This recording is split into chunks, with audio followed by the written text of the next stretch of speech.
听说你已经财务自由了，可以分享一下你的财务自由之路吗？ Hello， 大家好，我是阿文。我是悠然。今天我们继续还是邀请到了我们的嘉宾雨峰，我们今天的访谈就继续开始吧。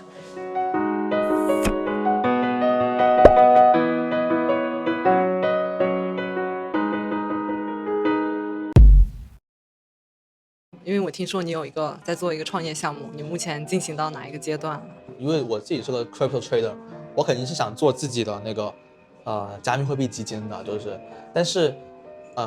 它的难度还是比较大的，不仅是说你能不能募到资，甚至从申请牌照就已经很难了，因为国内是拿不到这个牌照的，可能说需要通过一些别的方式，但是一定是合规合法的，一定是符合我们中国法律的方式去申请到这个牌照。然后开始之后，因为还是那句话，行业很新。我一开始肯定想先做2级嘛，那先做2级，它其实你也不知道，因为我之前只做个体交易的，我也不知道说我把它去基金化之后，我该怎么样去，都先不要说募不募到资的问题了，先说我该怎么样去专业化一点，因为我觉得我现在交易，我习惯了这个方式，我想是说我可能需要去去招一些技术人员帮我去在。做一个，比如说基本面我来判断，技术面他们去做一个策略去执行，就是一个通过一些程序去执行，以及可能通过一些程序更好的去监控各种数据。这个是我现在想做一个加密货币基金，因为我觉得在这个行业的话，比较早期嘛，肯定想抓住机会。那其实我如果这个基金的二级先做2级嘛，因为我自己擅长这一行，能做得好的话，未来我肯定是想做1级，投几个好的项目了。赚钱肯定是一方面，我是觉得说，因为我本来就是个打工人吧，在 Web2 打工的，对。那现在在 Web3 呢，赚到了一些可能 Web2 要花很多年才能赚到的收益，我其实有一说一，真诚的说，我是想去给 Web3 做一些贡献的，就包括说，可能我赋能，可能说我投几个项目都失败了，没关系，因为我觉得它是。尝试嘛，你不尝试你怎么会知道它能不能行呢？我也算是买单了，包括我现在，也是个天使投资人，算是我也投了一个冷钱包的项目，投了 Cold Wallet 的项目，因为我觉得 Cold Wallet 通过硬件去保证你的数字资产的安全，在 Web3 是很重要的，对，所以说现在我的这个想法吧，先创业的话，但未来肯定还会有更多的规划，但是我觉得只能先把自己能做的事情先做好，对。作为前美元 VC 的投资人，你有什么对1级市场有什么看法？因为我在美元 VC 待过一段时间，也投过一些项目，但肯定是不如一些前辈深耕那么多年，因为我认识很多很优秀的前辈，在很大的美元 VC 做 partner， 对，在国内也是比较好的，跟他们比的话，那这个行业的判断肯定不如他们深嘛。但我自己也有自己的视角，是现在的1级市场的环境，我觉得是不太好的，因为我们可以分几个地方去看嘛，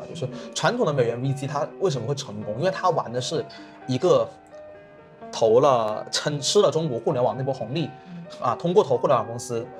公司走美股上市，获得一个高的估值，拿一个高的 return。可是现在的大家也知道，因为一些原因呢，我们中国的互联网公司想去美股上市，现阶段基本不可能。对，可是这一条路子锁死了。有的人可能就会说，那就回港股，那就回 A 股。所以 A 股为什么做创业板出来？可是事实上是 A 股跟港股给到的估值是远远达不到美股的，不仅是估值还有流动性的问题，港股跟 A 股没有那么多资金愿意去trade你这个股票没有流动性的话，你就达不到你募资的一个效果。对，所以说从源头这一块，我们是去不了美股上市，对美元 VC 其实是一个很大的一个打击，那你没有一个退出的路径。当你再去募资美元的时候，那美元的 LP 也会考虑到说，给他们压力，我给你钱，你都没有一个好的退出路径，对吧？所以说美元 VC 我觉得最近这几年是，不是像之前那么好过了，对。当然优质的美元 VC 肯定还是会想办法找自己的路嘛。所以我也观察到很多好的美元 VC，GGV 纪元资本Matrix 经纬那个源码都在成立自己的。Web4 小组你且不论他到底是不是真的投吧，但我觉得也是说明他们想办法在找新的方向，对。快赛道嘛，就是对，这个就是我觉得美元基金在募资这一块是遇到的问题，然后在投资这一块也遇到的问题就是说，全世界的大环境都不好，因为新冠疫情。就比如说我之前是做消费的，看消费的，现在这个疫情就是今天都不要说需求都变少，对，都不要说封城的问题了，因为大家知道，如果封城，或者是如果是封禁你不让你出门，对你的消费的欲望打击是指数级的，它不是说延缓，就是电影院，大家知道电影院是1个月前的数据吧，全国电影院的销售额第1名是深圳的万象天地的那个百老汇影城，单日销售额2.4万人民币，全国第1。就是人是当你一段时间被封住了，你不去看那个电影，你就会对这个需求会去降低，而不是说它不只是有一个时间的问题。就好像很多做工厂的人，他去跟你聊诉苦，他就说，因为那个停工停产带来的效应，不只是停工停产这段时间损失了 GDP， 损失了那个经济，它还损失了很多长远的连锁反应。所以特别是消费了，那个餐饮今天又不能堂食，明天又不能堂食，后天的外卖都不行，那餐饮的空间就被压缩到很低。所以我们看奈雪的茶现在也开始自救了，出瓶装茶，那喜茶也开始降价，就是因为消费这一块是越来越难了。那我关注到的 TMT 这一块，半导体的热度吧也在开始往下降，其实也在开始往下降。那基于这个情况下，我觉得整个投资行业不是那么的景气，比较悲观。对，我是觉得比较，因为我觉得很少有一个行业能逆着大环境嘛。包括很多人都说 Web3 也逆不了大环境，大环境经济不好，钱就那么多，你总得大家都想把你的钱放到最保值的地方，除非放水增发。可是现在不是这个情况，所以这个是我自己对现在这个消费就是募资以及这个投资的看法，以及从创业的层面来说，我们去看创业者，其实我们都感觉现在的创业者是非常艰难的。以前是说你个人有没有能力，你要跟市场去抗争，跟竞争对手抗争，你现在还要跟大环境 COVID， 就你还要跟这个新冠肺炎去抗争，对，跟大环境去抗争，等于是你本来就是创业本来就九死一生，现在可能十死无生。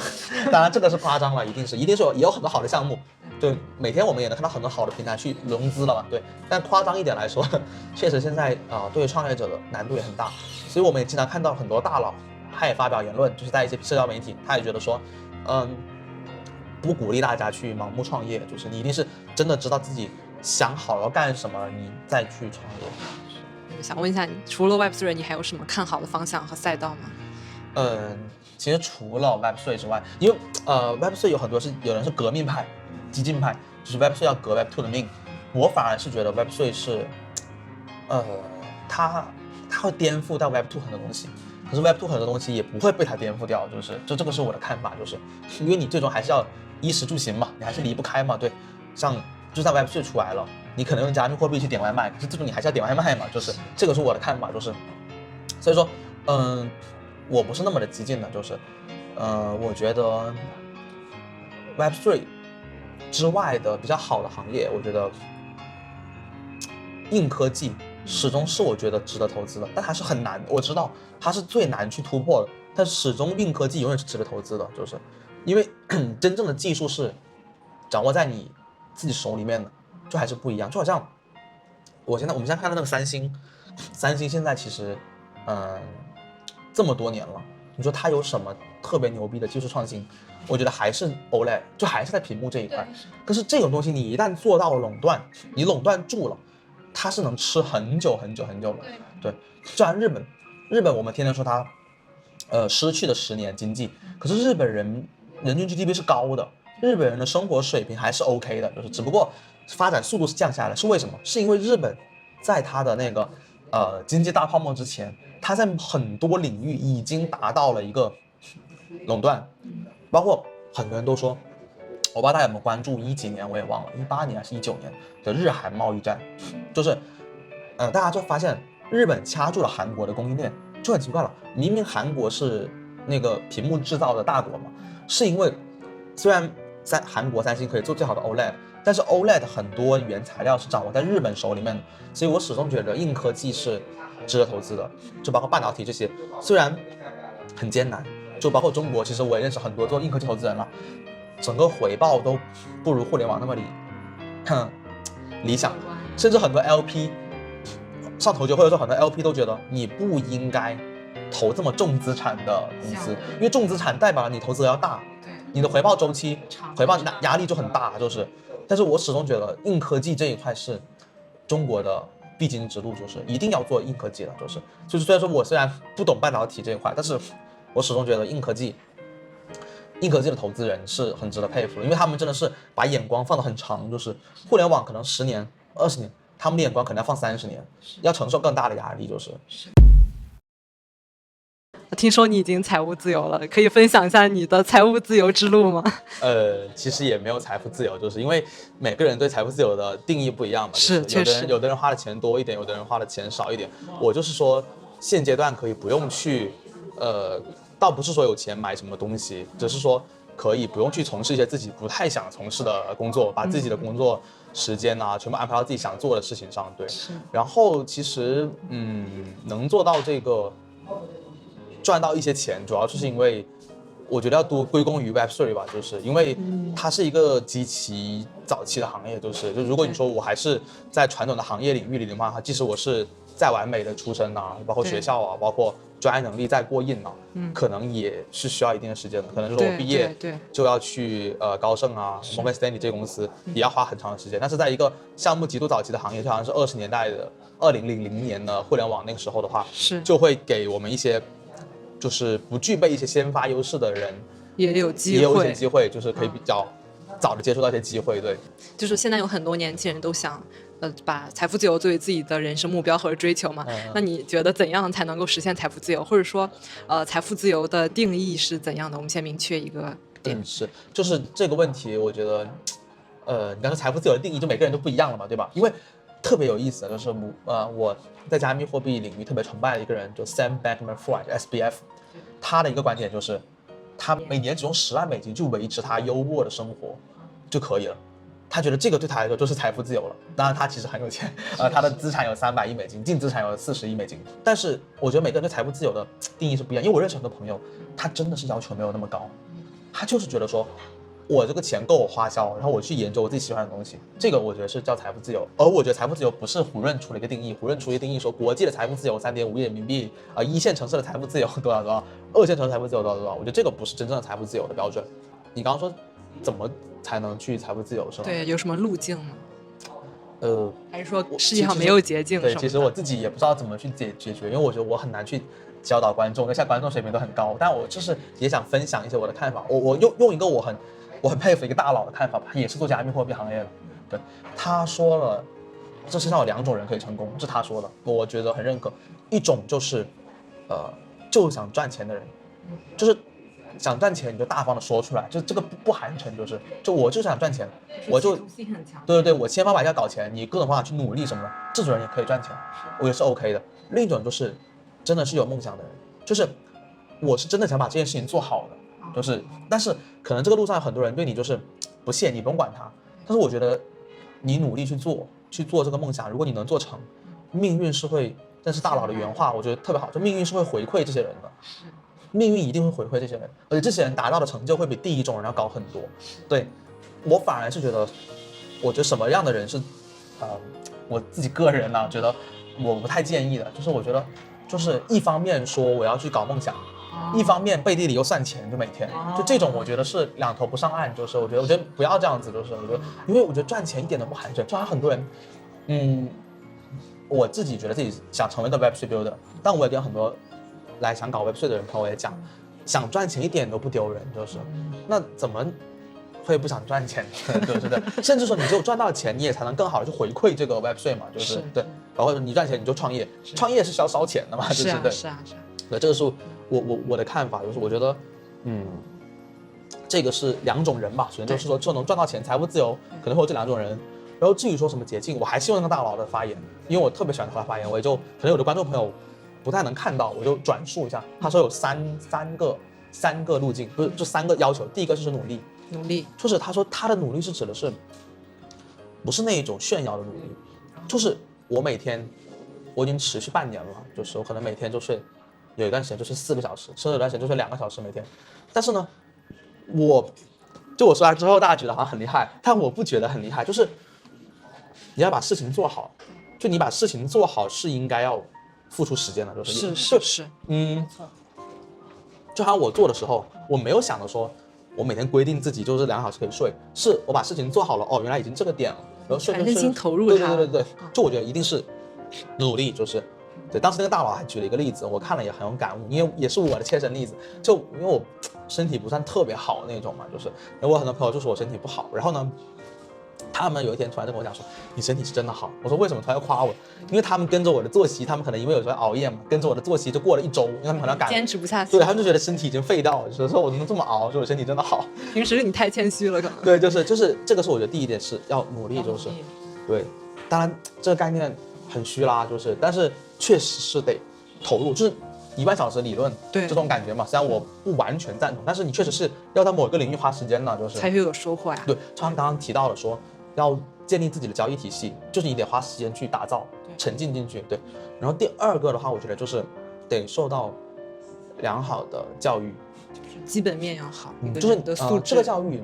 就为什么我们要读大学？因为大学是一个最明确的、简单的路径，是可以给我们机会去受到好的教育的地方嘛。对。但是现在这个时代，因为信息很爆炸，不一定要说，即使你的大学不是特别好，也不代表你就不能受很好的教育，因为有很多海量的信息 ，Google 啊，我经常跟别人讲说，你会用 Google， 你会用 YouTube， 你比90%的人都强了。对，这个是我觉得第二点。第3点是，我觉得，就是要你心里得有点东西吧，就是你没有一个很追求的目标，就好像我觉得之前我玩加密货币的时候，如果我只是想赚钱，其实我报了几次单，我可能就已经不想再做了。对，但因为我想，就是当时是真的很想成为一个很厉害的 trader 嘛，当时是很想，现在也想，就所以说就会说坚持，就你心里面不只是有这个东西的，你有这个东西后面更上一层东西，你才能去坚持下去。对，坚持下去就是，然后去不断的去锤炼自己哦，就是，所以我觉得可能这3个点，就那个大佬总结这3个点，我是真的觉得我当时看到的时候给我的触动还挺深的，所以就分享给观众朋友们，就是想问一个我有私心的问题，就是如何向上社交，如何结交大佬，如何维护和大佬的关系。有很多朋友问嘛，怎么去维护住人脉嘛？其实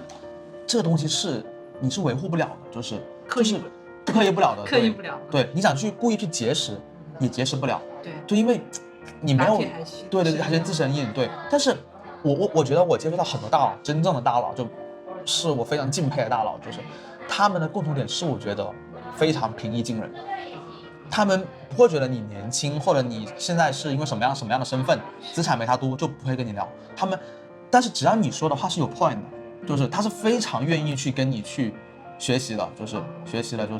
真的，他甚至可以说是用跟你学习的这个姿态，就我觉得都很谦虚。对，就我觉得可能人家成功就成为大佬的原因是吧？在这里真的非常谦虚，他们可以问你，就是说，哎，我这个真的是不知道怎么弄，你跟他去聊，他也不会说是不停的去打压你的观点，他会听你的观点。对，然后你会发现他们有一个非常高速的学习能力，就是你跟他讲一些东西，他很快就能学到一个很快速的地方。这是我觉得大佬也跟很多人不一样啊，就是，我有时候有些朋友也问嘛，一些资料什么的，给了他们可能3个月，还是那个水平，就问的问题还是那个水平的问题。大佬可能你跟他聊30分钟，他已经能问你一些特别有 point 的问题了，就已经接问到这个行业的一些痛点了，就是一些东西了。对，所以我觉得平常虽然认识一些大佬，也没有去说跟他们每天发微信啊什么的，大家就在各自的领域去深耕。因为我也相信一个点，就是大佬也不是万能的，就好像做投资人，就是他在这一个领域是最好的投资人，但你让他换一个领域，隔行如隔山，他就不一定 OK 了。就是，但我们只要在自己的某个领域真的是很有建树，就是或者是相对有一些好的想法，我就觉得，就算是大佬也一定会去愿意跟你去交流，因为我觉得他们就是因为这样子才能成为大佬。对，明白了，就是我们还是要成为更好的自己。对，虽然有点才能够吸引大佬，虽然有点鸡汤。对，虽然有点鸡汤，但是你一定是，就好像现在很多大佬他很喜欢夸，我也知道他们优秀的年轻人什么，他一定是某一个领域优秀嘛，对吧？他一定是某一个地方做成了一个优秀的年轻人，对，或者说你自己优秀之后，你去到更好的平台，或者更好的平台找你，才能有机会去接触到那些大佬。对，那今天我的分享就到此结束了，谢谢大家邀请，谢谢观众们，就是欢迎大家 CLS 3部曲 Comment Like and Share，然后投币、点赞、转发、收藏。